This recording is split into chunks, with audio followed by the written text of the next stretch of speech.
오늘도 하나님을 예배하는 사랑하는 성도 여러분들에게 우리 주님께서 주시는 은총과 평화가 함께하기를 기도드립니다. 코로나 이전에 매달 모이던 선교가 있었습니다. 예배를 드리고 우리가 후원하는 선교지를 위해서 기도를 하고 그리고 마지막에는 커피타임을 가졌죠. 하루는 그 커피타임에 제가 매일 가정 예배 드리는 그 예배를 권유하게 되었습니다.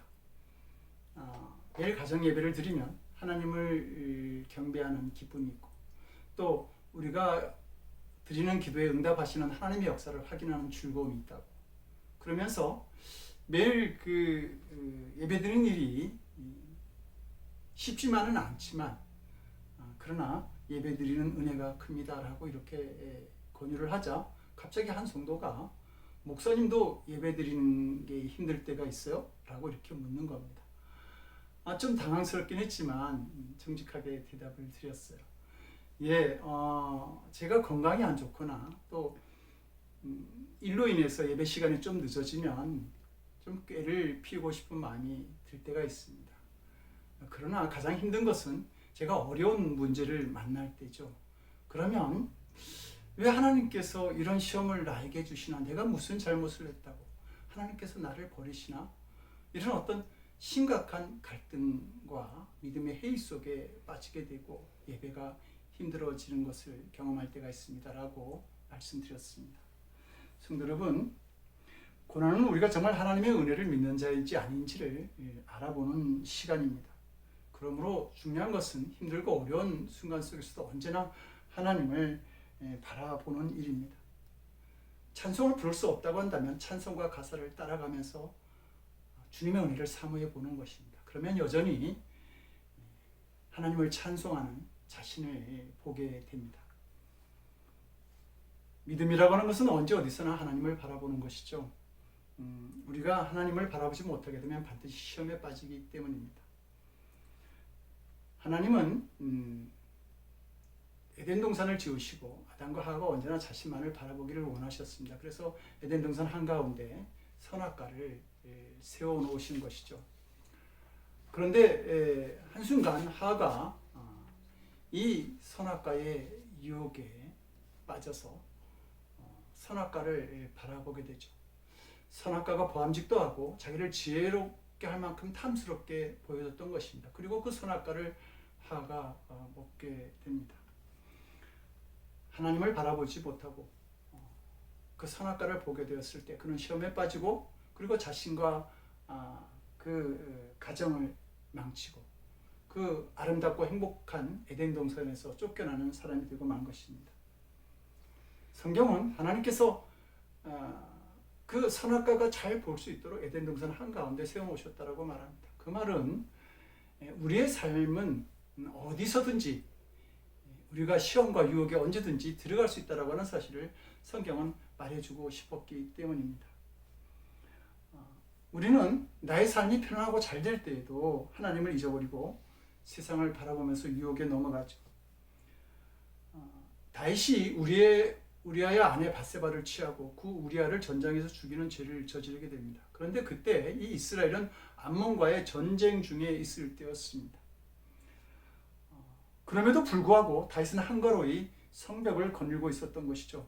이 말은 다윗이 전쟁에 굳이 나가지 않아도 한가롭게 자신을 죽일 수 있는 그런 아주 강한 나라와 견고한 왕국을 그가 가졌다라고 하는 뜻입니다. 어느 누구도 이 다윗을 건드릴 수 없는 강한 권세가 있었고 그리고 부하들은 목숨을 다해서 그에게 충성한 권력도 다윗에게 있을 때 그래서 아주 편안한 삶을 누리고 있을 때 그가 시험에 빠지게 된 것입니다. 신명기 8장 12절에서 14절을 보게 되면 하나님이 이스라엘 백성들에게 이렇게 경고합니다. 내가 먹어서 배불리고 아름다운 집을 짓고 거하게 되며 또 내 우양이 번성하며 내 은금이 중식되며 내 소유가 다 풍부하게 될 때에 두렵건대 내 마음이 교만하여 내 하나님 여호와를 잊어버릴까 하노라. 하나님이 이스라엘 백성들을 적과 꿀이 흐르는 가나안 땅으로 인도하시면서 걱정되었던 것은 그들이 그 풍요로운 땅에서 그것을 즐기고 마시면서 하나님을 잃어버릴까 걱정했던 것입니다. 사람은 망각의 동물입니다. 편안한 삶을 이스라엘 백성들이 살게 되면 광야 길을 함께 하셨던, 출애굽을 하게 하셨던 그 하나님을 잃어버리고 찾지 않을 수 있게 되기 때문입니다. 그러나 편안할 때만이 아니라 우리가 힘들고 어려울 때에도 이런 시험은 찾아옵니다. 힘들고 어려운 문제만을 우리가 집중해서 바라보게 되면 하나님이 보이지 않게 되는 것이죠. 아프리카에 서식하는 독수리의 일종인 뱀잡이 수리는 하늘 높이 날다가도 먹이를 발견하면 쏜살같이 내려와서 먹이를 낚아채는 아주 민첩한 새입니다. 그런데 하늘에서 내려와서 땅에서 먹이를 먹고 있을 때 갑자기 사자나 표범 같은 맹수가 나타나면 이 민첩한 뱀잡이 수리가 그들의 먹이가 되어버리고 맙니다. 왜냐하면 그 갑작스러운 순간에 이 뱀잡이 수리는 날지를 않고 있는 힘을 다해서 그냥 뛰어 달려가기 때문입니다. 그 문제의 순간에 이 뱀잡이 수리는 자기가 날 수 있다는 사실을 잊어버리기 때문입니다. 성도 여러분, 이 뱀잡이 수리에게 일어나는 일들이 그에게만 일어나는 일일까? 우리가 인생의 어려운 일을 당하고 낭패를 보게 될 때에 많은 사람들이 자신이 날아오를 수 있다, 새로운 기회가 또 올 수 있다라고 하는 사실을 잊어버리고 그 문제에 매몰되어 버리고 맙니다. 성도들도 마찬가지입니다. 이 세상의 염려와 근심이 찾아오게 되면 거기에 매몰되어서 우리에게 놀라운 능력을 행하실 하나님을 바라보지 못하게 되는 것이죠. 하나님이 역사하실 수 있는 기회를 스스로 무너뜨려 버리고 마는 것입니다. 이렇게 모든 일이 잘 되든 잘못되든 하나님을 잃어버리고 하나님을 바라보지 못하게 되면 그런 사람들에게 나타나는 일이 바로 허무주의와 방탕한 생활입니다. 허무주의라고 하는 것은 생각이나 계획에 뚜렷한 초점과 목표가 없다라고 하는 것이죠. 그리고 방탕하다는 것은 윤리적으로 나쁜 일을 했다는 것이 아니라 자기의 삶을 허비하면서 살고 있다는 것입니다. 쓸데없는 일에 시간과 열정을 소비하는 것을 방탕하다 이렇게 말할 수 있습니다. 곧 야구의 계절이 돌아오는데요. 이 경기장에 들어선 이 선수들은 경기 외에는 아무것도 생각지 않습니다. 타자는 오직 투수의 공을 치겠다라고 하는 데만 집중하고, 또 투수는 타자가 그 공을 칠 수 없도록 전력 투구를 다하는 것이죠. 그들은 관중석에 자기가 아는 사람이 있는지 없는지, 또 관중석에 많은 사람이 있는지 없는지, 또 오늘 날씨가 어떠한지 그런 것에 대해서 그렇게 신경을 쓰지 않습니다. 그런 일들이 경기에 그렇게 커다란 영향을 주지 않기 때문이죠. 그런데 이렇게 신경 쓰지 않아도 될 일에 대해서 신경 쓰는 일을 가지고 허망하다 이렇게 말할 수 있습니다. 마찬가지로 매일매일 열심히 살아가는 것 같은데 목적지가 없이 허망하게 살아가는 사람들이 있습니다. 또 방탕하게 살아가는 사람들은 자기의 고집대로 살면서 인생을 낭비하죠. 영적으로도 하나님께 집중하지 못하고 세상과 사람의 또 문제와 어려움 속에 매달리는 사람들은 열심히 사는 것 같은데 허망하고 방탕하게 사는 그런 삶의 모습만을 우리에게 남길 뿐입니다. 지금은 고인 되신 오카나 목사님이 신학을 공부하기 위해서 미국에 유학 오신 적이 있는데요. 그때 한인 독지가가 이 유학생들에게 많은 돈을 후원하고 있었습니다.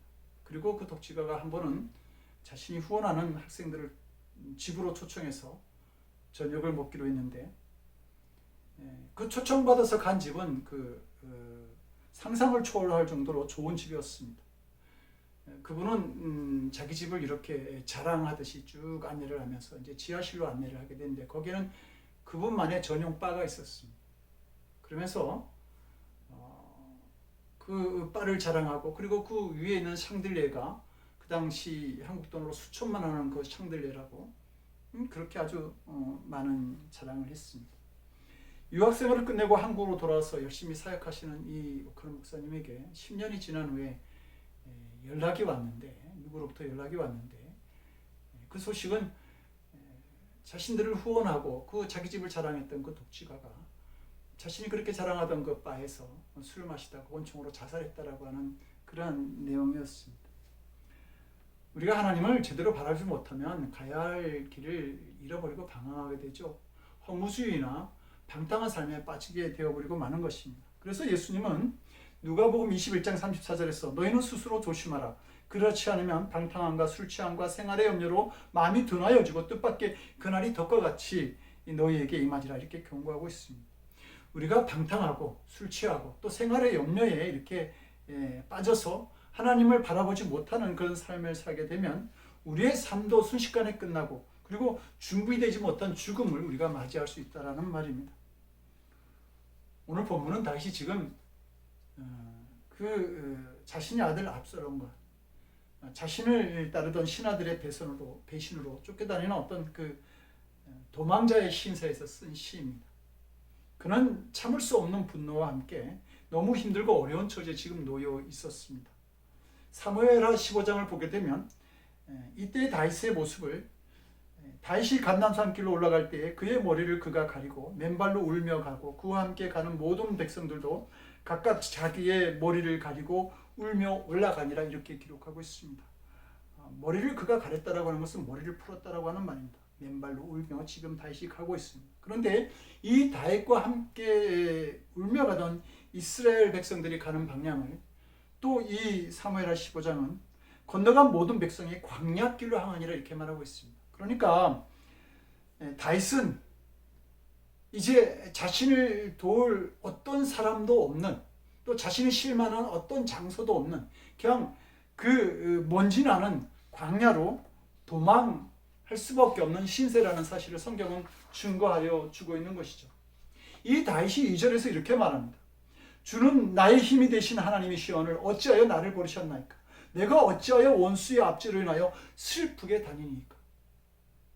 이 한란에 빠진 다윗이 지금 머리를 풀어서 가리고 그리고 맨발로 울며 광야로 가면서 이 지금 한탄을 하고 있는 것입니다. 왜 지금까지 나의 힘이 되셨던 하나님이 나를 버리셨고 왜 내가 원수의 압제로 인해서 슬프게 다녀야 하느냐고 지금 탄식하고 있는 것입니다. 자기의 문제에 푹 빠져서 아무것도 옆도 돌아보지 못하는 그런 상황에 다윗이 있는 것이죠. 하나님께서 자신을 버리신 것 같고 자신의 간구를 들으시지 않는 것 같고 하나님이 계시지 않는 것만 같은 그런 시험에 푹 빠진 자의 마음이 다윗에게 있었던 겁니다. 그런데 이런 고통과 환난, 상심 중에 있는 다윗이 반복해서 하는 말이 있습니다. 그럼에도 불구하고 하나님께 소망을 두라, 하나님을 바라라, 하나님을 찬송하라고 하는 말입니다. 여기 하나님께 소망을 둔다라고 하는 말을 개역 성경에서는 하나님을 바라라고 말하고 있는데 이 말은 기대하다, 주목하다, 향하다라고 하는 뜻을 가지고 있습니다. 그러니까 낭망하여 불안한 시험에 빠진 그런 어떤 자신일지라도 그래도 의지하고 바라봐야 할 것은 하나님밖에 없다라고 하는 겁니다. 그래서 하나님만을 바라라고 소망을 두라고 말하고 있는 것이죠. 성도가 시험을 이길 수 있는 길은 하나님만을 바라보는 겁니다. 하나님께 소망을 두는 겁니다. 풍랑이는 바다 위를 걸어오시는 예수님을 보고 베드로가 주시어도 나로 무리를 걷게 하소서 이렇게 간청하죠. 아마 이 베드로의 이야기를 들은 예수님이 기쁨으로 미소를 지었을지 모릅니다. 그 믿음이 기특했거든요. 그래서 오라 이렇게 이야기를 하자 이 베드로가 풍랑이는 바다 위를 걷게 됩니다. 그런데 갑자기 바다를 보고 바람을 느끼면서 그가 물속에 빠져들어갈 때에 예수님께서 말씀하시죠. 믿음이 적은 자여 어찌 의심하느냐 이렇게 책망하셨습니다. 끝까지 우리는 주님을 바라볼 수 있어야 돼요. 근데 믿음이 적으면 그래서 의심하게 되면 우리가 주님을 바라보지 못하게 되는 것입니다. 풍랑이 일고 바람이 거세게 자신의 주위를 지나가면 그 믿음이 자신도 모르게 같이 사라져버리고 마는 것이죠. 성도 여러분, 하나님을 의심하지 않기를 바랍니다. 믿음이 적은 자리에 있지 않기를 바라는 것입니다. 언제나 하나님을 바라보는 자들이 되어야 합니다. 그러면 그 믿음의 역사하시는 하나님을 우리는 반드시 만날 수 있게 됩니다. 다윗은 지금 상실과 불안 속에 있습니다. 모든 것을 갑작스럽게 다 잃어버린 상황에서 그에게 찾아온 것은 어둠과 혼돈뿐이었습니다. 그래서 그는 기도합니다. 주의 빛과 주의 진리를 보내시어 나를 인도하소서. 불안과 두려움, 갈 방향을 찾지 못하는 혼돈과 불의한 자들이 바치는 이 현실 속에서 그 빛이신 하나님, 진리이신 하나님만을 붙잡기를 지금 다시 원하고 있는 것입니다. 빛과 진리만이 자신이 가야 할 길을 비춰줄 수 있는 것을 다윗은 알고 있었기 때문입니다. 주의 빛과 진리로 나를 인도해달라고 하는 이 다윗의 간구는 지금 자신이 처한 힘든 이 현실을 자신의 힘과 의지로 헤쳐나가겠다는 것이 아니라 하나님께서 많이 나를 이 혼돈과 불의한 사회에서 상실과 불안의 자리에서 이끌어낼 수 있는 분임을 그가 믿고 고백하는 것입니다. 성도 여러분, 우리에게도 이런 질병과 가난, 불행과 고독, 또 불안과 상실, 또 낭만과 인간관계의 그 어둠들이 우리에게 몰려올 때도 있을 것입니다. 그때 이런 다윗과 같은 기도, 빛과 진리로 나를 인도해달라고 하는 우리의 부르짖음이 있어야 됩니다. 믿었던 사람들에게 배신을 당하고 상처를 받을 수 있겠지만 하나님을 바라보면서 빛과 진리를 저에게 보내달라고 그렇게 간구할 수 있어야 된다고 하는 것입니다. 우리가 이런 기도를 올릴 때 하나님은 반드시 응답하여 주십니다. 빛과 진리를 보내주십시오라고 간구하는 우리에게 정말 저와 함께 하시면 그것을 볼 수 있게 해주시오라고 하는 보여주십시오라고 간구할 때에 이 완벽한 대답으로 예수님은 우리에게 찾아오시는 것이죠. 그래서 예수님은 요한복음 8장 12절에서 나는 세상의 빛이니 나를 따르는 자는 어둠에 다니지 아니하고 생명의 빛을 얻으리라 그렇게 말씀하고 있습니다. 예수님이 세상의 빛이고 그 빛을 따라서 생명으로 나아갈 수 있다는 것이죠. 예수님은 우리의 빛이 되셔서 가야 할 방향을 반드시 비춰주시는 분입니다. 그리고 예수님은 요한복음 8장 32절에서 진리를 알지니 진리가 너희를 자유롭게 하리라 이렇게 말씀하고 있습니다. 예수님은 우리의 진리가 되시는 분이십니다. 그 예수님이 우리를 불안과 두려움, 원망과 상실, 중호, 혼돈 속에서 우리를 구원하시고 그래서 자유하게 하시고 그리고 기쁨을 허락해 주시는 것입니다. 그러므로 성도 여러분, 빛과 진리가 되시는 예수님과 긴밀한 친밀한 관계를 갖는 우리들이 되기를 원합니다. 예수를 가진 자는 모든 것을 가진 자다 이런 말이 있습니다. 왜냐하면 예수님께서 이 땅에 오셔서 우리를 위해서 모든 것을 내어주셨거든요. 그러므로 우리의 삶에 필요한 모든 것이 있지만 그러나 무엇보다 더 열심히 우리 이 예수님을 사모하고 그리고 임마누엘 하신 예수님과의 친밀한 관계를 갖기를 원합니다. 그러면 그 예수님이 우리에게 빛과 진리로 찾아오시는 놀라운 은혜를 경험하게 될 줄 압니다. 성도 여러분, 성도의 결론은 언제나 하나님입니다. 그러므로 본문은 그런즉 내가 하나님의 제단에 나아가 나의 큰 기쁨에 하나님께 이르리이다 이렇게 말합니다. 환난과 시험 속에 있던 다윗이 나의 힘과 나의 능력과 나의 재물과 내가 가진 사람을 의지하지 않겠습니다 라고 말하면서 더욱더 하나님께 나아가겠다고 말하고 있는 것이죠. 성도는 본능적으로 하나님만의 해답을 갖고 계시다라고 하는 것을 믿는 사람들입니다. 그래서 기도하며 응답을 구하는 것이죠.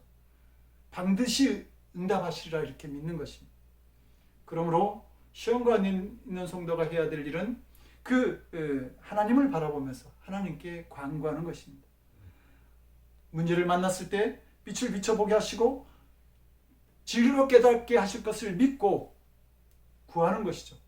환난이 올지라도 주님 좀 더 크게 말씀해 주십시오라고 외치면서 기도하고 주의 뜻을 알기를 간구하는 것입니다.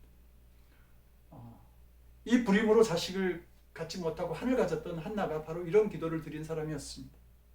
남편 엘가나에게 2명의 부인이 있었는데 브니나와 한나였죠. 브니나는 자식을 낳았는데 한나는 자식을 갖지 못하였습니다. 한 명의 남편을 두고 이 브니나와 한나가 서로 경쟁하고 질투하고 시기하고 갈등을 했습니다. 그리고 그때마다 브니나는 한나에 대해서 자식을 갖지 못한 여자, 또 천벌을 받은 여자라고 그렇게 구박합니다. 그때 한나는 브니나와 맞서 싸우지 않습니다. 사람에게 합의를 하지도 않고 그리고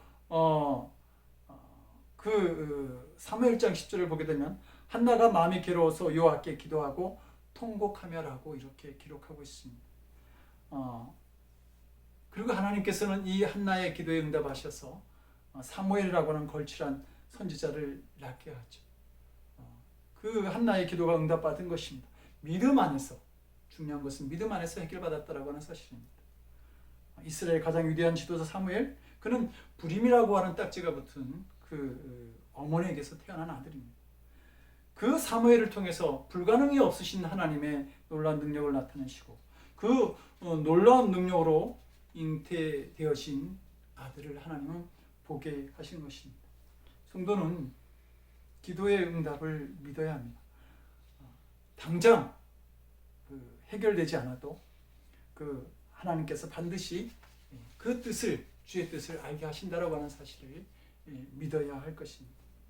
오늘 본문에 보니까 내 영혼아 내가 어찌하여 낭망하며 어찌하여 내 속에서 불안하여 하는고 너는 하나님께 소망을 두라.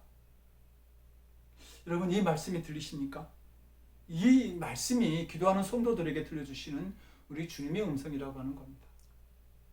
이 음성을 기억하면서 하나님의 인도하심을 구하기를 원합니다. 그러면 응답하시는 하나님의 역사를 보게 될 것입니다.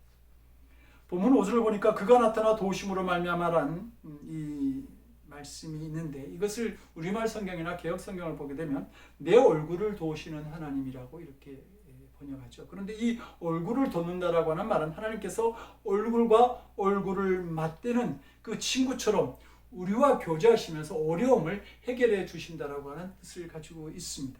하나님께서는 자신을 바라보는 성도에게 수치를 당하지 않게 하십니다. 반드시 만족하게 도우신다는 말이죠. 그러므로 우리를 언제나 도우시는 하나님을 바라보는 성도는 여전히 언제나 찬송을 부를 수 있습니다. 42편과 43편은 같은 다윗이 지은 시인데요. 여기에 가장 많이 나오는 단어가 여전히 찬송한다라고 하는 말입니다. 하나님만을 바라보는 성도는 어떤 환경에서도 하나님을 찬양할 수 있습니다. 그리고 기도에 응답하시는 하나님의 역사를 또 경험하면서 또 여전히 찬양할 수 있게 되는 것이죠. 어느 성도가 질문을 받았습니다. 당신 교회 목사님의 눈은 무슨 색깔입니까? 그러자 그 성도는 잘 모르겠는데요. 기도할 때는 목사님이 눈을 감으시고 목사님이 설교할 때는 제가 눈을 감아서 한 번도 목사님의 눈을 본 적이 없습니다. 성도 여러분, 그러나 하나님의 눈만은 마주칠 수 있기를 바라고 하나님의 얼굴만은 언제나 바라볼 수 있기를 원합니다. 빛과 진리가 되시는 하나님을 향해서는 두 눈을 크게 뜨시고 우리의 기도에 응답하시는 그 하나님을 언제나 바라볼 수 있는 우리들이 되기를 원합니다. 그때 환난과 시험에서 우리를 거치시고 큰 기쁨으로 우리를 도우시는 하나님을 만나게 될 줄로 믿습니다. 이 귀한 은혜를 경험하면서 여전히 하나님을 찬양할 수 있는 성도들의 삶이, 하나님의 잘된 삶이 이루어지는 우리 늘푸른교회 성도들 되시기를 주님의 이름으로 간절히 축원드립니다. 기도하시겠습니다. 우리의 도움이시요 구원이 되시는 하나님, 환난 중에 주님을 바라보며 기도하는 자들이 되기를 원합니다. 이 기도에 응답하심에 여전히 하나님을 찬양하는 주의 사랑하는 자녀들의 삶을 살아갈 수 있도록 우리를 도와주시옵소서. 이제는 성자, 성부, 성령, 삼위일체 하나님의 거룩하신 은총과 역사하심이 어떤 형편에 있든지 어떤 시험 가운데서도 주님을 바라보며 기도함으로 여전히 찬송하는 은혜에 살기를 원하는 거룩한 성도들 머리에 저들의 삶과 가정과 일터 위에 지금으로부터 영원토록 함께 하옵시기를 간절히 축원하옵나이다. 아멘.